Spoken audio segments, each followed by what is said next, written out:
shining. I don't know. No. I don't know if I need shining or not. No, I can't see. I think there's enough light. Okay. So we'll put our feet up and explain what's happening. So we've got to start off first of all with a couple of days ago we went to the castle, didn't we? Watermouth, yes. Watermouth. Watermouth Castle and theme park. I'll tell you a little story. We actually did a YouTube video last night. But somebody had got the camera in the wrong place and all you could see was me, and it was like I was talking to myself, so we scrapped it. Yes. So by the time I'd cooked tea and then we'd eaten our tea, we were so tired, it was just, so we thought we'll wait until today. But Yeah. we got lots more to tell you about today. Because I didn't quite go to plan. No, hang on.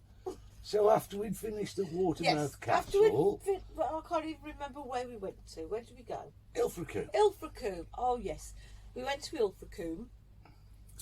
Parked in a fabulous little car park. £9.50 for 24 hours. Practically in the middle of town. 2 minutes from the harbour. We had a lovely meal in the Georgian Dragon, where you could take the dogs as well. Didn't matter whether the area was carpeted or not, they were allowed on there. It was Coco's birthday, so that was her special treat. She shared my chicken wings with me, because I like chicken wings. And then I had a nice katsu chicken curry. Yes. Absolutely spot on. So I'd thoroughly recommend that place. Ilfracombe's If you're really ever in. nice. Yeah, nice little place. Lovely quiet night. No noise or nothing, was there? No, Quite quiet. great Yeah. night's sleep. Yeah, slept like Yeah. a baby. And then when we got up in the morning, we had a little walk around the harbour. Took the dogs out, didn't we? And then went to, well, we were going to somewhere called Idstone, where I found on Search for Sites that has got a park up where you can park overnight, and it's practically on the beach. But then Tim had researched it and said there was too many potholes, so we ended up coming to Bideford. Yes. So we had yesterday in Bideford, we had a wander around the town, stopped the night, and then this morning I'll hand you over to Tim. Turned the key on the camper and turns over fine. Just doesn't start. So, phoned the AA man again. Remember we had a breakdown when we went down to Paynton last time, or the time before last. That's right. And I checked that it wasn't that same fault as last time. No, that's fine.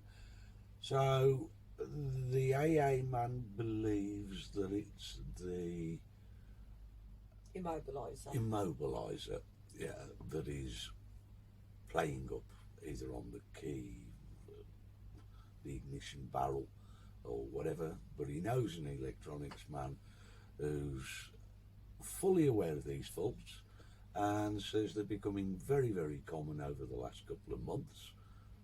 I believe because it's been so horribly damp weather. But anyway, he's coming along, touch wood, lots of wood. He's coming along tomorrow at some time, so we've had another afternoon in, an evening, a night in Bideford, which, as you'll see from the photos, is a nice place. It's got a great history.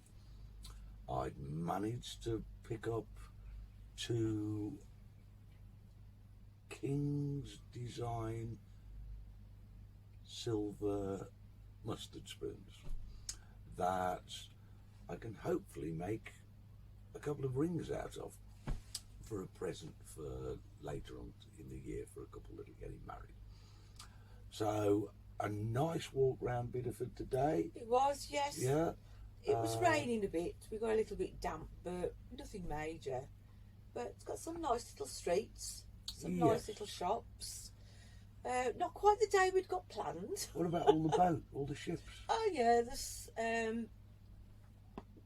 some houseboats. Well, they're one that's converted lifted. old fishing vessels, or basically any vessel they can seem to get hold of. They seem to convert them into houseboats.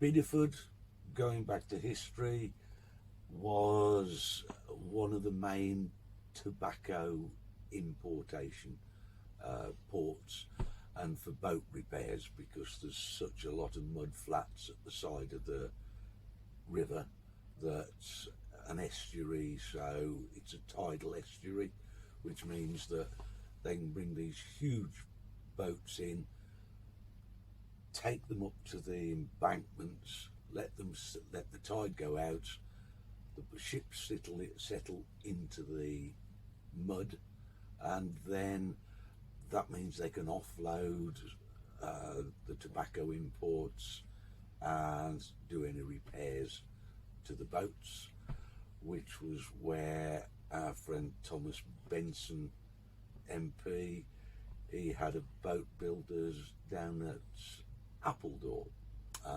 which is where he started off, him and his brother started off their claim to making loads of money through smuggling, as I'll explain later on. But anyway, we're here for the evening.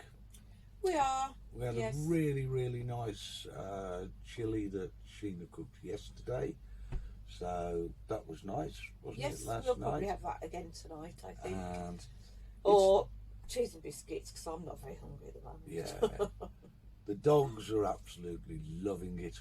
Shattered. Yes, and that's it. We've got a nice neighbour who's been living in his motorhome since 2016. and all he does is venture around the different locations. He was on about going to Spain, wasn't he? Mm-hmm. But he didn't. He was a bit unsure about the drive, because he's got to do 1,000 miles through Spain, and he's a bit unsure about doing it by himself.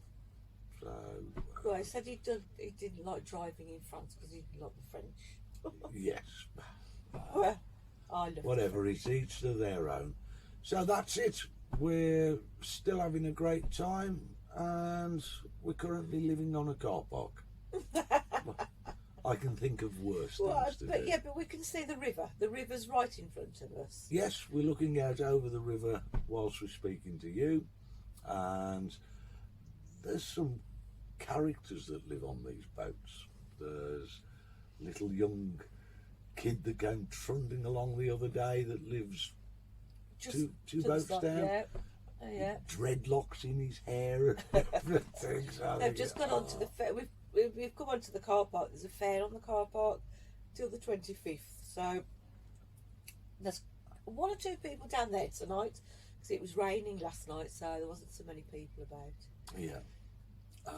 So that's it. We'll keep you updated as we go along, and I'll probably do a separate little video about Thomas Benson MP and a few of the other characters around here, as these were obviously had to pay a lot of duty, taxes on your tobacco imports.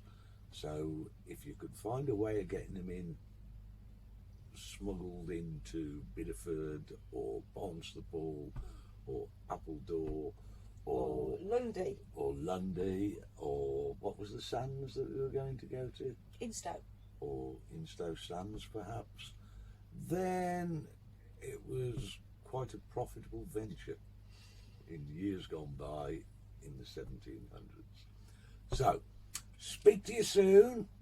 We will do, yes. Yeah, and we'll keep you updated as to how many more days we'll be Yes. living in Bideford. Yeah, let's hope we can get to Instow tomorrow. That would be nice. They say it's a fantastic sunset.